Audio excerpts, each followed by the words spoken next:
महारागे सर्वशत्रुभयङ्करी वक्तव्ये वरदे देवी त्राहि मम शरणागतम्।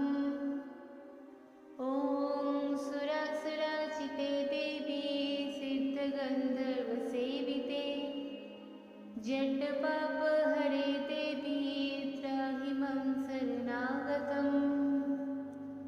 जटाजुक्तसमयुक्तं लोलजीवन्तकारिणि दूतवृत्तिकरे देवी त्राहि मम शरणागतम्।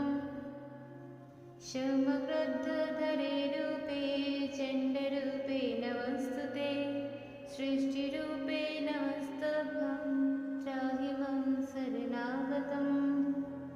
जडानां जडतं हन्ति वक्तनं वक्तवत्सला मूढता हर मे देवी त्राहि मम शरणागतम्।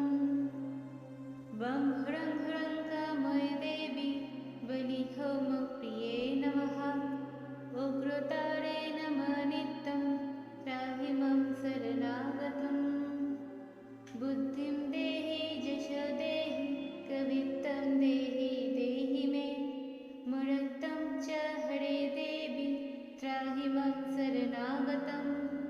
इन्द्रादिविलसद्बन्धे वन्दिते करुणामयि तारे ताराधिनाथस्य त्राहि मम शरणागतम्।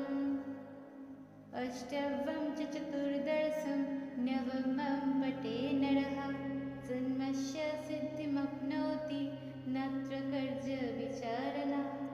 मोक्षते लभते मोक्षं